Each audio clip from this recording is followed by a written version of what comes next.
Hello everyone, আজকে আমার মায়ের বার্থডে। আমি ভেবেছি একটা বার্থডে কার্ড বানাবো, কিন্তু সেটা বানাবো একটা কার্ড মেকিং কিট দিয়ে। সেটা হলো এটা।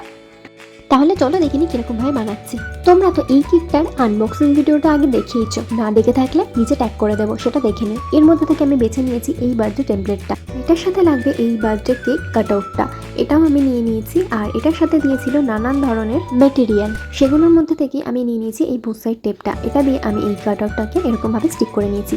এর ভেতরটা ডেকোরেট করার জন্য আমি এখানে নিয়েছি কালারিং পেপার, সেটা আমি এরকমভাবে স্টিক করে নিয়েছি। এরপর আমি ক্লিয়ার স্ট্যাম্প দিয়ে এখানে হ্যাপি বার্থডে উইশটা এরকমভাবে স্ট্যাম্প করে নিচ্ছি। আর এখানে মা লেখাটাও আমি এরকমভাবে স্ট্যাম্প করে নিচ্ছি, আর ভেতরটাও একটু ডেকোরেট করে নিচ্ছি। আসলে হাতে ভীষণ কম সময় ছিল, তাই জন্য এত কিছু না ভেবে হাতের সামনে এই স্ট্যাম্পগুলো পেলাম, এটা দিয়েই আমি স্ট্যাম্পটা করে নিয়েছি। এটাতে অনেকটা সময় বেঁচেছে। সত্যি এই স্ট্যাম্পগুলো কিন্তু ভীষণ কাজের। এরপরে আমি ভেতরটাকেও একটু ডেকোরেট করবো বলে এর মধ্যে আমি লাগিয়েছি ছোটো ছোটো এরকম স্টোন। আর এক সাইডের পেজটাতে আমি লাগিয়ে নিয়েছি এরকম পার্লগুলো লাগানোতেও কিন্তু ভীষণ সুন্দর লাগছে, তাই না? আর তারপরে আমি এগুলোকে কালারিং করে নিয়েছি।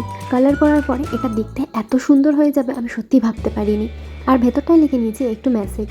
তাহলে তোমরা এবার দেখে বলো যে এই কার্ডটা কীরকম হলো। আমার কিন্তু এটা ভীষণ সুন্দর লাগছে, আর মায়েরও এটা বেশ পছন্দ হয়েছে। তোমরাও কিন্তু এই কার্ড মেকিংয়ের কিটটা নিয়ে দেখতে পারো। এর মধ্যে কিন্তু স্পেশাল দিনগুলোর জন্য আলাদা আলাদা করে কার্ড করা আছে। তাহলে আজকের মতো ভিডিওটা এখানেই এন্ড করছি। বাই।